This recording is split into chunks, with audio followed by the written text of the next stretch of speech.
हम लोग आपको बता देता नहीं डॉक्टर सर्वपल्ली राधाकृष्णन के बारे में। आज 5 सितंबर के दिन डॉक्टर सर्वपल्ली राधाकृष्णन का जन्मदिन होता है। आज इसी जन्मदिन को हम लोग टीचर डे के रूप में मनाते हैं। ये दिन जो शिष्य होते हैं और जो अध्यापक होते हैं उसमें बहुत ही महत्वपूर्ण होता है। हमारे देश के ये प्रथम उपराष्ट्रपति बने थे डॉक्टर सर्वपल्ली राधाकृष्णन, और हमारे देश के ये द्वितीय राष्ट्रपति भी बने थे।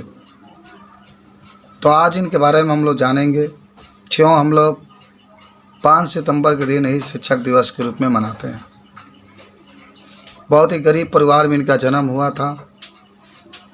इनका जन्म सन 5 सितंबर 1888 ईस्वी को तमिलनाडु के तिरुत्तानी नामक ग्राम में हुआ था। मैं थोड़ा सा आपको नोट कर देता हूँ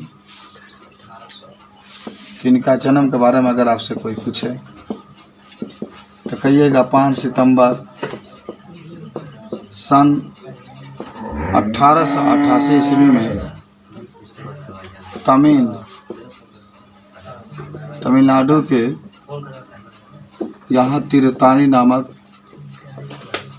जो गांव था उसी में हुआ था। इनके पिता का नाम की अगर बात करते हैं तब वीरा स्वामी था पिता का नाम, और अगर माता के नाम की बात करेंगे तो सीतमा देवी था।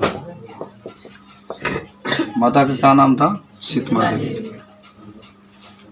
तो इस तरीके से आप बता सकते हैं कि डॉक्टर सर्वपल्ली जो राधाकृष्णन है उनका जन्म 5 सितंबर सन 1888 ईस्वी को तमिलनाडु में हुआ था।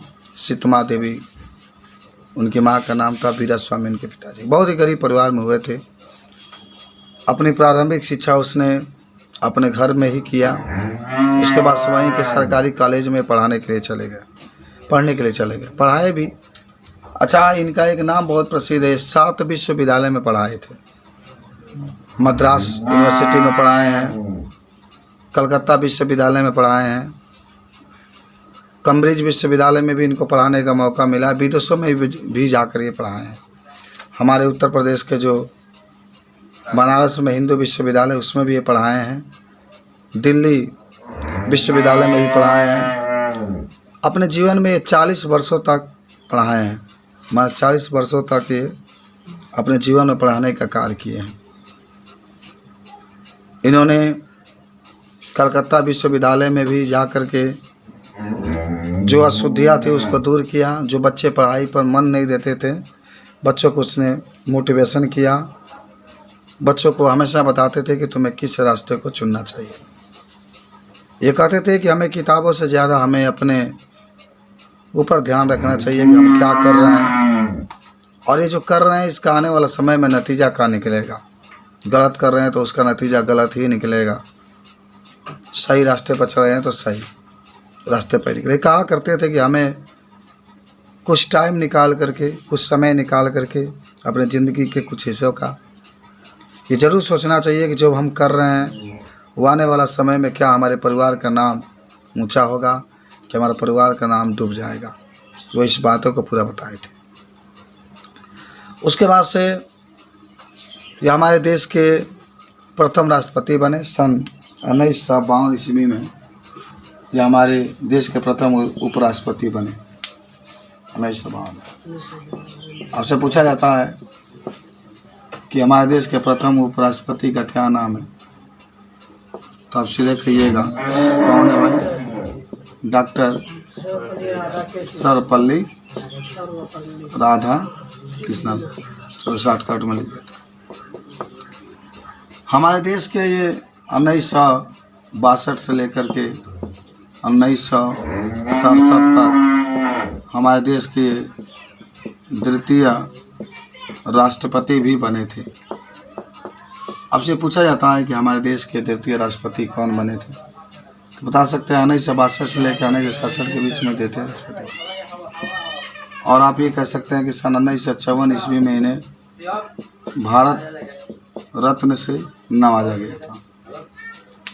1954 उधर जाकर बात करो, पढ़ाई हो रही है, जाओ उधर जाकर बात करो। हाँ, 1954 ईस्वी में इन्हें भारत रत्न से क्या किया गया था, सम्मानित किया गया था। किसको? ये सब आपको याद होना चाहिए, समझ रहे चीज। हमारे देश के ये कई बार जीके में प्रश्न में पूछा जाता है कि प्रथम उपराष्ट्रपति का नाम बताइए, तो आप तुरंत बता सकते हैं कि प्रथम उपराष्ट्रपति, एकदम याद रखिएगा। द्वितीय राष्ट्रपति का नाम अगर कोई पूछता है तो द्वितीय यही आपका होता है। जहाँ सोचो जिसके नाम से आप आज टीचर डे मना रहे हैं, वो हमारे देश के राष्ट्रपति भी बने, उपराष्ट्रपति भी बने, कितने बड़े विद्वान थे वो, 7 विश्वविद्यालय में भी पढ़ाए। और आपको हम बता देते हैं, देखो कि 40 वर्षों तक ये पढ़ाने का कार्य किए। कितने वर्षों तक? 40 वर्ष। अपने ज़िंदगी में ये 40 वर्ष पढ़ाए। जहाँ भी जाते थे बच्चों को ही शिक्षित करते थे। इनकी कोशिश रहती थी कि हम बच्चों को, हम अपने देश के बच्चों को बहुत बेहतर बनाने का प्रयास करें कि आने वाला टाइम में जब हमारा देश खूब तरक्की करे। प्रयास भी किए, हालांकि पढ़ाते गए, बहुत बड़े अध्यापक जब हो गए तो वही 5 सितंबर सन 1962 को जब हमारे देश के द्वितीय राष्ट्रपति थे, जब 1962 को हमारे देश के द्वितीय राष्ट्रपति बने, तभी बच्चों ने गया इनके पास और बच्चों ने पूछा कि सर, हम लोग चाहते हैं कि आपके जन्मदिन को मनाया जाए। जा कर के पूछे कि हम चाहते हैं कि आपके जन्मदिन को क्या किया जाए, मनाया जाए। कौन कहे? बच्चे जा कर कहे। किनके पास जा कहे? डॉक्टर, हाँ, उनके पास जा कर कहे कि हम चाहते हैं कि आपके जन्मदिन को हम मनाए, कैसे मनाएं। तो इन्होंने कहा कि मैं चाहता हूं कि आप लोगों को बहुत मैंने शिक्षित किया है, कोशिश किया है। उसने कहा कि मेरे जन्मदिन को आप लोग नहीं मनाएंगे, हम चाहते हैं कि मेरे जन्मदिन को पूरा देश के लोग, लगभग 100 देशों में ये 5 सितंबर मनाया जाता है। 100 देश पूरे मिलाकर लगभग 196-97 देश हैं, जिससे पूरे 100 देशों में ये जन्मदिन मनाया जाता है। और ये बताए थे कि जन्मदिन के दिन जो बच्चे होते हैं अपने टीचर का स्वागत करते हैं और टीचर को कहते हैं कि आपने हमारे लिए बहुत किया है, आपको हम उपहार में कुछ देना चाहते हैं। टीचर के दिन दिया जाता है। हालांकि देखो, सबसे बड़ा अगर आपका किसी का भविष्य बनाने में योगदान होता है तो टीचर का ही होता है। माता पिता जन्म दे देते हैं, जन्म देने के बाद उनका पूरा ध्यान टीचर पर ही डिपेंड रहता है कि हमारे बच्चों को कैसे पढ़ाया जाए, क्या किया जाए कि हमारे बच्चे बहुत आगे जाएं।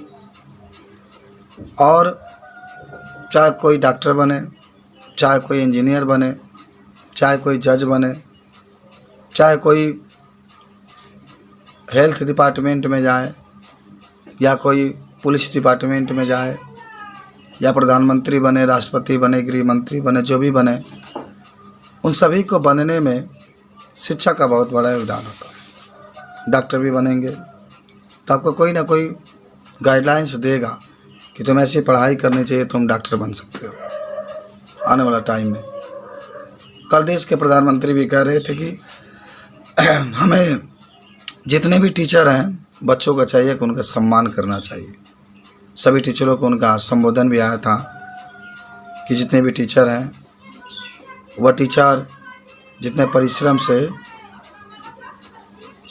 जितने भी टीचर हैं जितने परिश्रम से पढ़ाते हैं, मेहनत से पढ़ाते हैं, उनका जितना भी धन्यवाद किया जाए वह कम है।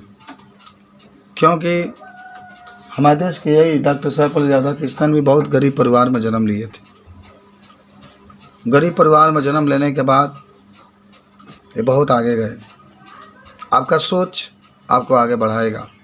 मैं देख रहा था एक बार, स्वामी विवेकानंद जी का नाम आप लोग सुने होंगे और आप सुने भी होंगे कि अमेरिका में शिकागो सम्मेलन हो रहा था। तो हालांकि एक बार डॉक्टर ये भी सर्वपल्ली राधाकृष्णन भी जब अमेरिका में गए थे तो अमेरिका से जब लोगों से बातचीत कर रहे थे तो अमेरिका के लोग अंग्रेजी में बोल रहे थे तो हिंदी में बोल रहे थे। सोचो, अमेरिका के लोग अंग्रेजी में बोल रहे थे तो किस में बोल रहे थे? हिंदी में बोल रहे थे। और जब वो हिंदी में बोल रहे थे तो किस में बोल रहे थे? अंग्रेजी में बोल रहे थे। तो उसने कहा चल बैठ जाओ, पहले पढ़ लो 10-15 मिनट तब। तो उसने कहा एक व्यक्ति ने कि जब ये अंग्रेजी में बोल रहे हैं तो आप हिंदी में क्यों बोल रहे हैं, और जब आप हिंदी में बोल रहे हैं तो आप अंग्रेजी में क्यों बोल रहे हैं? तो डॉक्टर सर्वपल्ली राधाकृष्णन ने कहा कि अमेरिका का भाषा मातृभाषा अंग्रेजी है और भारत का मातृभाषा हिंदी है। जब वो अंग्रेजी में बोल रहा है तो अपने मातृभाषा का सम्मान कर रहा है, तो मैं हिंदी में बोल करके सीधा बैठो, अपने मातृभाषा का मैं सम्मान करूँगा। और जब वो हिंदी में बोल रहा है तो मेरे मातृभाषा का सम्मान करता है, तो मैं अंग्रेजी में बोलूँगा तो उसके मातृभाषा का मैं सम्मान करता हूँ। सबकी माँ एक समान होती है। तो ये जहाँ भी जाते थे डॉक्टर सर्वपल्ली राधाकृष्णन वो हमेशा कोशिश करते थे कि जो लोग हैं, जो बच्चे हैं, उसके अंदर जो कमियां हैं, कमियां को दूर की जाए। आप लोग पढ़ रहे हैं, जो भी आप कार्य करते हैं वह कार्य आपके कमी को दर्शाता है, आपके परिवार को कमी को दर्शाता है। आप जो भी करेंगे, सामने जो भी कार्य करेंगे, उस कार्य से आपके परिवार का नाम रोशन होगा। आप कहीं जाइए, मान लीजिए स्कूल में आप पढ़ते हैं, बहुत टैलेंट है, तो जब टैलेंट की बात आती है तो आपके परिवार की बात ज़रूर होती है कि हाँ उसी परिवार का लड़का है, उसके पिताजी भी बहुत अच्छे हैं, उसकी माता भी बहुत अच्छी है, परिवार की बात आती है। गलत काम करेंगे तभी लोग कहेंगे कि हाँ उसी का लड़का है चाहे लड़की है, ये काम करते रहते हैं। हमेशा डॉक्टर सर्वपल्ली राधाकृष्णन के गुण था, जहाँ भी जाते थे बच्चों को कमी को देखते थे, कमी को दूर करने का पूरा प्रयास करते थे। इसलिए थे 7 विश्वविद्यालय में पढ़ाए, 7 विश्वविद्यालय में पढ़ा करके और अपना नाम को रोशन किए। हालांकि देखो ये अपनी ज़िंदगी में किसी को मारे नहीं थे, ये भी एक बात थी। बहुत समझाते थे, बहुत समझाते थे, इतना समझाते थे बच्चों को, इतना समझाते थे, इतना समझाते थे कि समझे इसी से कि जब तक वो समझते नहीं थे तब तक समझाते रहते, छोड़ते नहीं थे। हालांकि आज के युग ऐसा है कि आपके माता पिता हैं, 10 बार बात समझाएं, नहीं समझे तो छोड़ देते हैं, जाओ भूल जाते। और ये देश की सेवा करती रही। हालांकि बाद में ये इनको अनेक बीमारियां हो गई है। बीमारियां होने के बाद सन 1975 ईस्वी में इनका निधन हो गया, ये मर गए थे। 1975 ईस्वी में इनकी क्या हो गई थी। हालांकि आज अगर बात करें तो इनका जन्मदिन के रूप में हम लोग मना रहे हैं कितना, तो 100 अब घटा के देख लीजिए, 1975 में से नहीं, 2021 में से 1888 घटा लीजिए तो 11 में से 8 जाएगा 3, 11 में से 8 जाएगा 3, 133वां जन्मदिन ये हम लोग मना रहे हैं। ठीक है, 133वां जन्मदिन इनको मना रहे हैं। ये कितने बरस जिए थे, तो ये लगभग 87 बरस अपने लाइफ गुजारे थे। लंबा उम्र होना अच्छी बात नहीं है, छोटा सा उम्र में भी आप अपने जीवन को बेहतर बना सकते हैं। बाकायदे आज आप एक संकल्प के साथ कोशिश करेंगे पढ़ाई के लिए कि आप अपने पढ़ाई में कभी भी पर्सनल लाइफ को नहीं लाएंगे। पर्सनल लाइफ का मतलब होता है कि किसी के यहाँ शादी पड़ गया तो पढ़ाई छोड़ के चले जाना, कहीं ऑर्केस्ट्रा आ गया तो पढ़ाई छोड़ के चले जाना, किसी के बारात में पढ़ाई छोड़ के चले जाना, किसी के यहाँ कुछ पड़ गया तब पढ़ाई को छोड़ के चले जाना। इससे आपका जीवन बेहतर नहीं बन सकता। जीवन बेहतर बनाने के लिए बहुत बेहतर तरीके से सोच रखा जाता है, तभी बना जाता है। हमें अपने जीवन को, आपकी पढ़ाई जो चल रही है, डॉक्टर सर्वपल्ली राधाकृष्णन भी कहे थे कि जो हम पढ़ते हैं, जो ज्ञान अर्जित करते हैं, इसी ज्ञान के बल पर हम लोग अपने जीवन को जीते हैं, जीवन भर चलाते हैं। ज्ञान जितना अधिक रहेगा, मैं देखता हूँ कल 12 वाले जब थे पढ़ रहे थे तो एक फ़ोन की आप शब्द बोल रही थी, एक सारी हमने कहा कि जितना जिसकी सोच रहती है उतना बात करता है। आप पढ़े लिखे रहेंगे, आपके पास ज्ञान रहेगा तो कभी भी आप शब्द का प्रयोग नहीं करेंगे, हमेशा आप सही शब्द का प्रयोग करेंगे। आज के युग में तो महान बनने के लिए आप लगातार अच्छे परिश्रम करिए तभी आदमी नहीं बन पाता है। मैं आपको बता देता हूँ कि एक डॉक्टर के ले लो, डॉक्टर बनने के लिए कितना पैसा खर्च करता है, ज़रा सोचो मैं क्या बता रहा हूँ। डॉक्टर बनने के लिए कई लाख रुपया खर्च करता है, 10 लाख, 20 लाख, 30 लाख, 40 लाख, 50 लाख, उतना रुपया खर्च करता है और उतना पढ़ता भी है। 24 घंटा में 20 घंटा 18 घंटा पढ़ता है तब वो डॉक्टर बनता है। उसकी ज़िंदगी में बता रहा हूँ, डॉक्टर बनेंगे।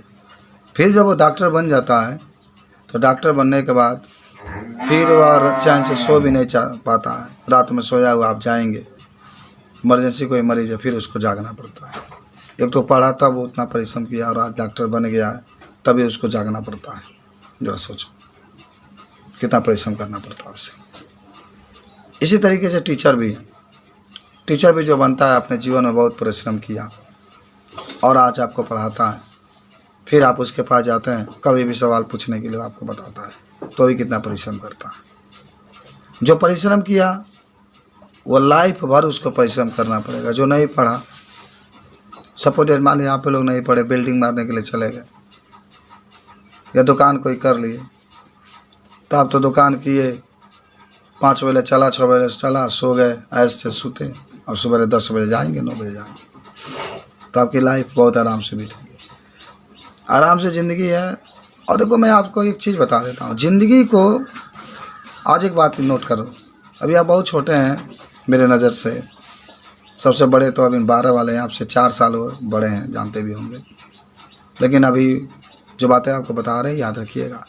कभी ज़िंदगी में ना हमेशा मुश्किल जो चीज़ होगा उसी को चुनिएगा, आसान चीज़ नहीं। मुश्किल का मतलब कि अगर आपको कहीं जा रहे हैं, कोई घर में परिस्थिति आ गई, ख़राब परिस्थिति आ गई, आपके पापा जी आप हैं, पापा जी को ऐसा लगता है कि खेत में चले गए, आप भी खेत में चले गए हैं, तो आप वहाँ पापा और आपके बीच में चुनाव करना है तो जो मुश्किल होगा वो आप चुनाव करेंगे, क्योंकि आप नौजवान हैं।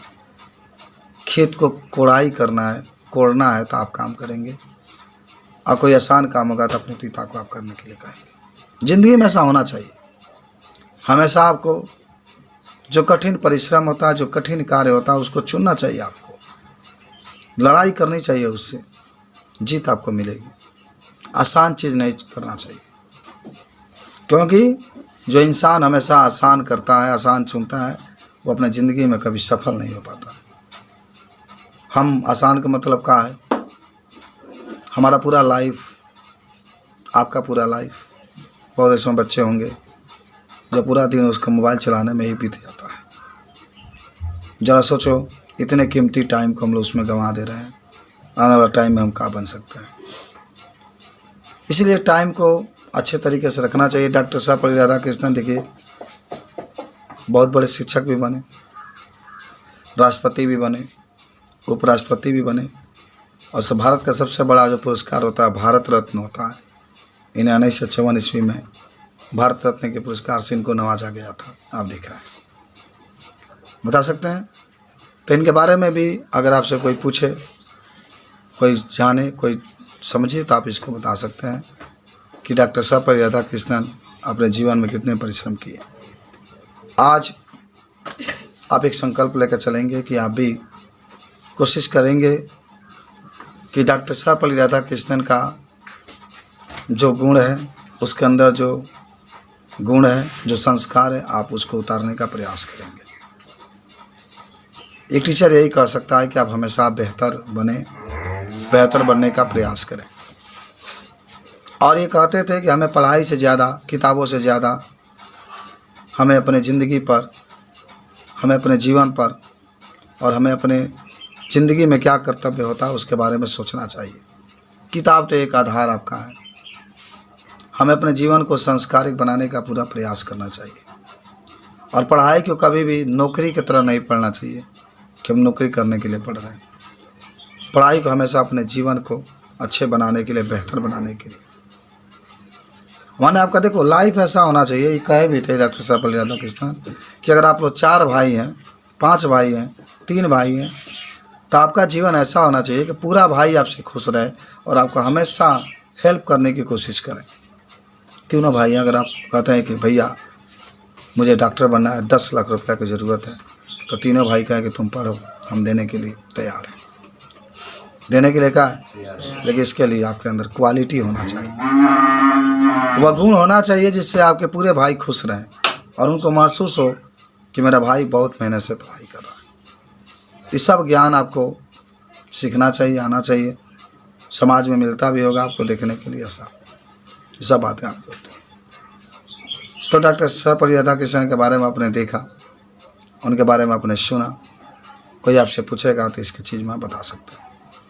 बस समझ में आई? चलो, तो ये था इनके बारे में कुछ जानकारी आपको, अगर आपसे कोई पूछे तो बता सकते।